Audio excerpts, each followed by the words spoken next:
Eu quero começar aqui te contando que há mais de 12 anos atrás, eu estava em um quadro totalmente angustiante, oprimido, e já estava vendo que a depressão estava logo à frente. Eu estava muito preocupado, porque as coisas estavam indo de mal a pior. Eu já frequentava igreja, já era evangélico, estava no caminho do Senhor já há alguns anos, e quando eu olhava para os resultados da minha vida, eu não via resultados favoráveis. Mas eu comecei a perceber que as coisas estavam realmente dando errado, as coisas não aconteciam, muita frustração, muita decepção com pessoas, principalmente dentro da igreja. Eu comecei a entrar realmente num quadro, numa situação emocional, e eu ainda novo, que eu já estava vendo que eu poderia entrar nessa prisão, nesse calabouço da depressão. Eu já estava vendo isso, estava assim diante dos meus olhos. E tanto que a minha mãe já fazia uso de medicações para tratamento de depressão e ela me forneceu alguns para mim poder começar a fazer uso para ver se eu melhorava.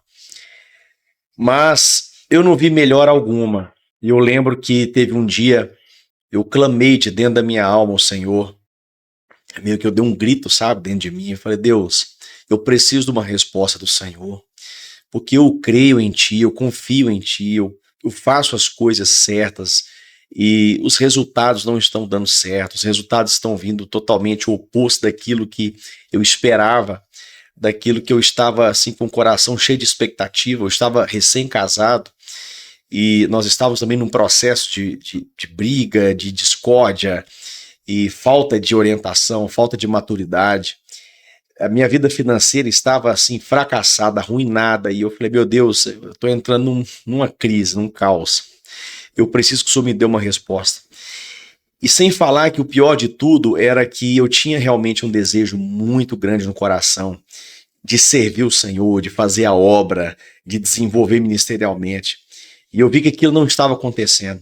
Mas eu estava desenvolvendo no meu coração um sentimento muito forte de ofensa, até com irmãos da igreja, com o pastor da igreja, e eu vi que algo terrível estava para acontecer. Foi aonde eu fiz esse clamor dentro de mim, sabe? Aquele último grito. Sabe aquele dia que você fala assim: eu não aguento mais, Senhor, eu preciso de uma resposta.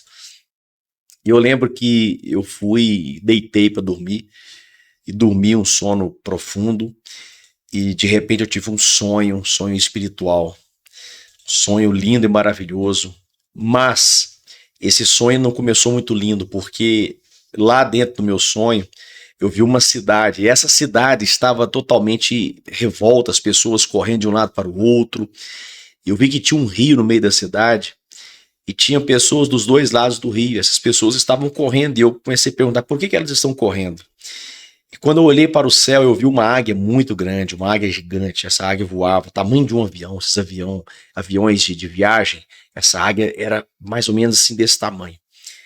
E eu comecei a olhar aquela águia assim, comecei a ficar admirado. Eu vi que as pessoas estavam fugindo dela, com medo dessa águia atacar as pessoas, né? Então eu comecei a correr também naquele sonho, eu comecei a ficar apavorado e correr, e eu pensei assim: eu vou subir para um lugar mais alto, porque tá todo mundo lá embaixo. Eu subi num prédio, fui até lá em cima no terraço daquele prédio.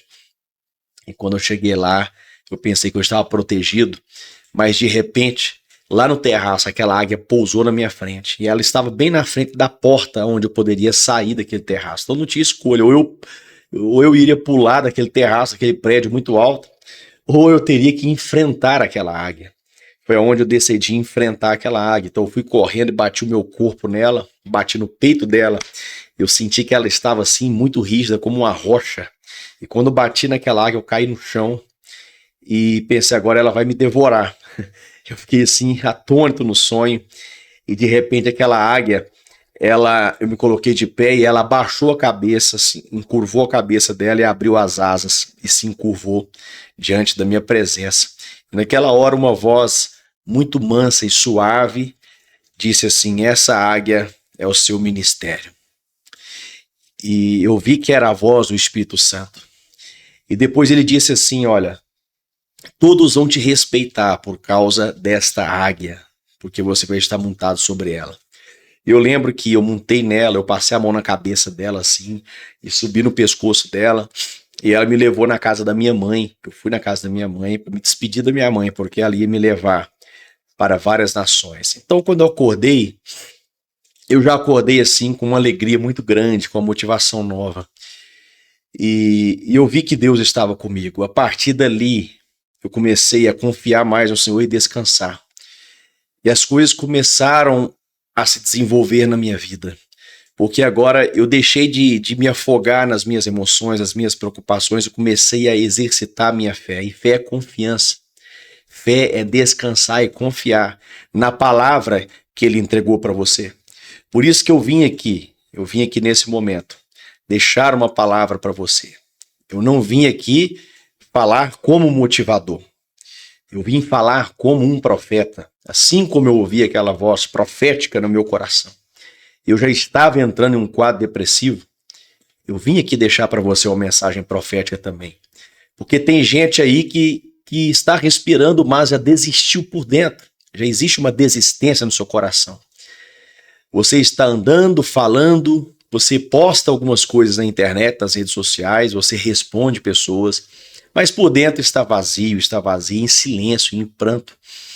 Mas o céu me trouxe aqui para te lembrar. Deus ainda te vê. Jesus ainda te vê. Você é escolhido, você é escolhida dele. Os olhos dele estão sobre você agora. E ele não te vê com pena, ele não vai sentir pena de você. Ele te vê com propósito. Ele te escolheu antes da fundação do mundo, então ele te vê com um propósito. Você carrega a eternidade no seu coração. Ele plantou no seu coração a eternidade, plantou o propósito, basta você encontrar esse propósito eterno. Ele não te abandonou no meio desse quarto escuro que você está. Ele só está esperando você parar de lutar sozinho, lutar sozinha. E deixar ele ser a força que você perdeu. Essa tristeza que te consome não é o fim da história. Essa dor que ninguém entende, ele entende. Você não é um erro, não é um fardo, não é o fim da linha. Você é o alvo de uma guerra espiritual, porque carrega algo precioso. Por isso o inferno quer te calar, quer te cansar, quer te apagar. Mas escuta o que o Espírito Santo está dizendo aqui agora. Eu te escolhi antes do ventre. Eu te separei. Eu te marquei com a minha promessa. Existe uma marca no seu coração. E o que eu comecei, ninguém vai interromper. Você vai sair desse vale, porque eu estou contigo. É assim que diz a palavra do Senhor no Salmo 23. Mesmo que eu ande no vale da sombra da morte, não temerei, porque o Senhor está comigo e Ele está com você agora. Você vai voltar a sonhar novamente, assim como eu tive aquele sonho, e foi um sonho espiritual. Eu quero dizer para você que você também vai ter um sonho espiritual, um sonho revelador, que vai abrir os teus olhos para que você veja o propósito de Deus, os planos de Deus, e vai se cumprir. Confie nessa palavra. Você vai voltar a sorrir, e não vai ser um sorriso de máscara, vai ser de cura. Vai voltar a amar a vida, porque Deus está reconstruindo você agora. E para você que pensou em desistir, escuta o que eu vou dizer aqui. Deus não terminou. A dor não é a sua identidade. A depressão não define o seu destino. Você é luz. Mesmo que tenha esquecido disso, você é chamado, mesmo que se sinta esquecido. E você ainda vai viver o que Deus prometeu. Então levanta, chora com ele, mas não larga a mão dele. Porque quem segura firme na mão de Deus nunca afunda no abismo. Eu quero aqui deixar para você essa palavra direta do coração de Deus. Essa palavra que vai queimar e vai arder no seu coração todos os dias. Eu tenho certeza que talvez você estava enxergando o cativeiro da depressão diante de você. Talvez o inimigo estava até dizendo: aqui é o seu lugar. Mas você recebeu aqui uma espada, a espada da verdade, para que você quebre, corte esse laço, corte essa corrente que está querendo te prender nesse lugar. E você vai sair para fora agora, em nome de Jesus. Seja liberto, seja liberta, seja curado, seja curada. Você vai sentir algo no seu coração tão forte e inexplicável, muito mais poderoso, infinitamente mais poderoso do que qualquer medicação que você tome, do que qualquer coisa que você precise fazer para tentar aliviar ou anestesiar essa dor que está dentro de você. Jesus, ele foi ferido, ele foi moído para te sarar, para te curar. Ele foi castigado, o castigo que nos traz a paz estava sobre ele. E pelas suas pisaduras nós somos sarados. Você está livre. Livre a garantia é o sacrifício de Jesus na cruz. Cada ferida, cada dor que ele sentiu foi para arrancar isso do seu coração. Então seja abençoado agora, seja abençoada em nome de Jesus. E o espírito profético vai desenterrar de dentro de você o propósito eterno, o tesouro eterno que está dentro de você. O diabo estava te cegando para que você não conhecesse, não enxergasse. Mas o Senhor está revelando para você agora. A partir do momento, assim como eu tive esse contato visual com aquilo que Deus já declarou sobre a minha vida, o meu coração se alegrou e se encheu de riso e de um cântico novo. Que Deus possa te abençoar. Compartilhe essa mensagem com mais pessoas. Deixe um amém aqui nos comentários. Ative o sininho para você receber todos os dias uma mensagem poderosa como essa. Que Deus possa te abençoar. Em nome de Jesus.